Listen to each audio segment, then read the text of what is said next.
ನಾಡ ಕಚೇರಿಗಳಲ್ಲಿ ಆನ್ಲೈನ್ ಕೆಲಸ ಬೇಗ ಆಗಲಿ ಅಂತ ಕಂದಾಯ ಇಲಾಖೆ ಕೇಸ್ 1 ನೆಟ್ವರ್ಕಿಂಗ್ ಮಿಷನ್ ಅನ್ನು ಇಟ್ಟಿದ್ದಾರೆ. ಆದರೆ ನೆಟ್ವರ್ಕಿಂಗ್ ಮಿಷನ್ ವಾರಕ್ಕೊಮ್ಮೆ ಕೆಟ್ಟು ಹೋಗ್ತಾ ಇದೆ. ರಾಜಾಜಿನಗರ ನಾಡ ಕಚೇರಿಯಲ್ಲಿ ನೆಟ್ವರ್ಕಿಂಗ್ ಮಿಷನ್ ಅಳವಡಿಕೆ ಮಾಡಿದ್ರು ಅರ್ಜಿ ಸಲ್ಲಿಕೆ ಮಾಡೋದಕ್ಕೆ ಇನ್ನಿತರೆ ಆನ್ಲೈನ್ ಸೇವೆಗಳಿಗೆ ಸಮಸ್ಯೆ ಆಗ್ತಿದೆ.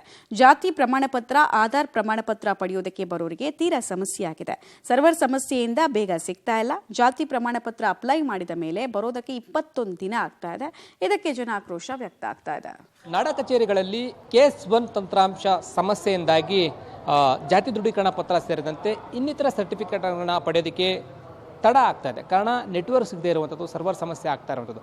ಸರ್ಕಾರ ಹಣವನ್ನು ಖರ್ಚು ಮಾಡಿ ಕೇಸ್ 1 ತಂತ್ರಾಂಶವನ್ನು ಹಾಕಿದೆ. ಆದರೆ ಆ ತಂತ್ರಾಂಶ ಸರಿಯಾದ ರೀತಿಯಲ್ಲಿ ವರ್ಕ್ ಆಗ್ತಾ ಇಲ್ಲ. ವಾರದಲ್ಲಿ 2-3 ಬಾರಿ ಸಮಸ್ಯೆ ಆಗುತ್ತೆ. ಸರಿಯಾಗಿ ನೆಟ್ವರ್ಕ್ ಸಿಗಲ್ಲ ಎನ್ನುವಂಥದ್ದು. ಇದು ನಾಡ ಕಚೇರಿ, ರಾಜಾಜಿನಗರದ ನಾಡ ಕಚೇರಿಯ ಒಳಗಡೆಗೆ ನಾವೀಗ ಹೋಗ್ತಾ ಇದ್ದೀವಿ. ಈ ಒಳಭಾಗದಲ್ಲಿ ಬೇಗ ಸರ್ಟಿಫಿಕೇಟ್ ಸಿಗಬೇಕು. ಇಲ್ಲಿ ಆಗ್ತಕ್ಕಂಥ ರಿಜಿಸ್ಟ್ರೇಷನ್ಗಳಿರ್ಬೋದು, ಜೊತೆಗೆ ಕ್ಯಾಸ್ಟ್ ಇನ್ಕಮ್ ಇರ್ಬೋದು, ಇನ್ನಿತರ ಸರ್ಟಿಫಿಕೇಟ್ಗಳು ಬೇಗ ಸಿಗಲಿ, ನೆಟ್ವರ್ಕ್ ಸಮಸ್ಯೆ ಆಗಬಾರ್ದು ಅಂತೇಳಿ ಈ ಕೇಸ್ 1 ತಂತ್ರಾಂಶವನ್ನು ಹಾಕಿದ್ದಾರೆ. ಗಮನಿಸ್ಬೋದು, ಈ ಮಿಷಿನನ್ನು ನೆಟ್ವರ್ಕಿಂಗ್ ಮಿಷಿನನ್ನು ಹಾಕಿದರೆ ಆ ಮಿಷಿನ್ ಕೂಡ ಸರಿಯಾಗಿ ವರ್ಕ್ ಆಗ್ತಾ ಇಲ್ಲ.